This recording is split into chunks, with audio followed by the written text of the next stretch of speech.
Hi అండి, నమస్తే. Egg keema curry అండి. ఈ కర్రీ అన్నంలోకి అలాగే చపాతీలోకి అదిరిపోద్దండి. నిజంగా చాలా టేస్టీగా ఉంటుంది. పిల్లలకి 5 నిమిషాల్లో లంచ్ బాక్స్ రెసిపీ అండి ఇది. చాలా ఈజీగా, చాలా సింపుల్గా టేస్టీ ఎగ్ కీమా కర్రీ అండి. డ్యూటీల నుంచి అలసిపోయి వచ్చినా కూడా ఈ కర్రీ చాలా ఈజీగా చేసేసుకోవచ్చు. ఆనియన్ కోసే అవసరం కూడా ఉండదు ఈ కర్రీకి. చిన్నపిల్లలు అయితే అడిగి మరీ చేయించుకుంటారండి ఈ కర్రీని, అంత టేస్టీగా ఉంటుంది.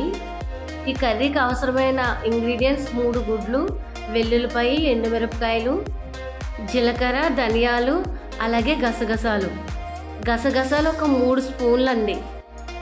అలాగే 1 స్పూన్ జీలకర్ర, 2 స్పూన్లు ధనియాలు, అలాగే ఒక 5-6 ఎండుమిరపకాయలు చిన్నవి తీసుకోవాలండి. ఎండుమిరపకాయలు వేసిన తర్వాత వెల్లుల్లిపాయని ఒలుచుకొని వేసుకోవాలి. మొత్తం వెల్లుల్లిపాయ అంతా పడుతుంది. చిన్నవి అయితే 2 వెల్లుల్లిపాయలు తీసుకోవాలి. అలాగే ఒక చిన్న అల్లం ముక్క అండి. ఇప్పుడు ఇందులోకి 100 ml వాటర్ వేసుకొని మెత్తని పేస్ట్లా చేసుకోవాలండి.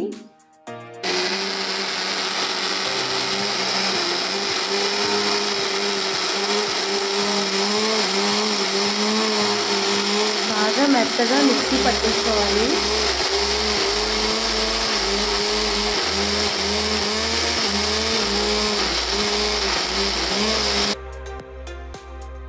చూడండి ఫ్రెండ్స్, ఇంత మెత్తగా చేసుకోవాలన్నమాట. ఇప్పుడైతే స్టవ్ మీద పెనం పెట్టి ఒక 3 స్పూన్లు ఆయిల్ వేసుకొని,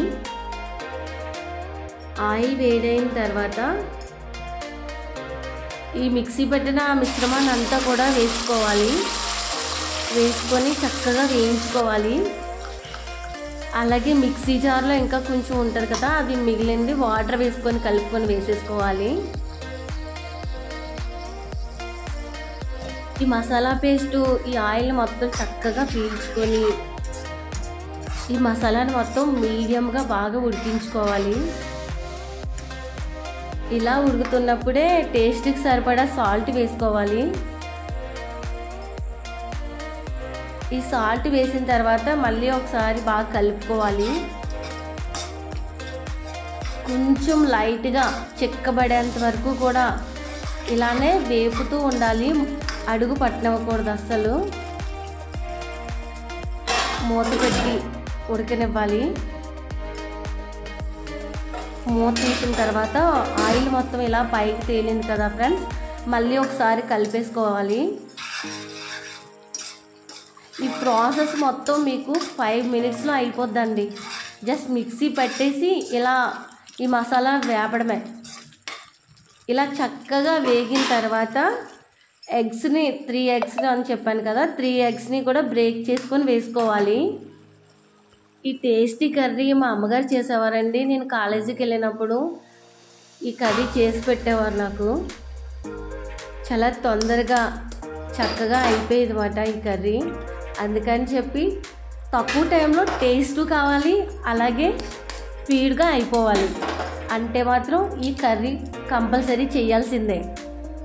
నోరు బాగా చప్పబడిపోయినప్పుడు ఈ కర్రీని చేసుకొని తింటే చాలా టేస్టీగా ఉంటుందండి. ఈ కర్రీ వంటికి చలవ కూడా చేస్తుందండి.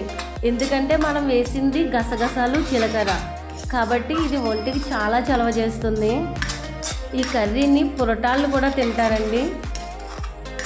ఎగ్స్ బ్రేక్ చేసి వేసిన తర్వాత వెంటనే కలుపుకోవాలి. కలిపిన తర్వాత ఆయిల్ అంతా పీల్చేసుకొని ఇలా అవుతుంది కర్రీ మొత్తం.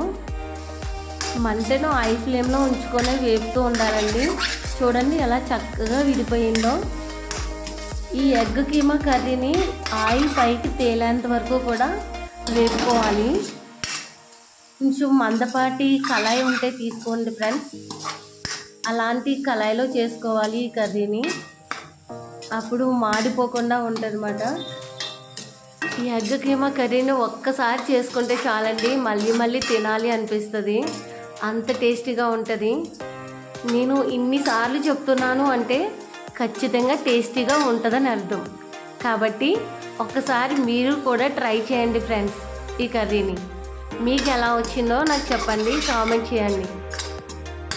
ఈ కీమాలో ఆయిల్ కొంచెం లైట్గా పైకి తేలేంత వరకు కూడా వేపుకోవాలి. ఈ కీమా కర్రీ డిన్నర్లోకి, లంచ్లోకి సూపర్ ఉంటుంది. ఒకసారి ట్రై చేయండి ఫ్రెండ్స్. నా వీడియోస్ కనుక మీకు నచ్చితే లైక్ చేసి సబ్స్క్రైబ్ చేసుకోండి. బాయ్.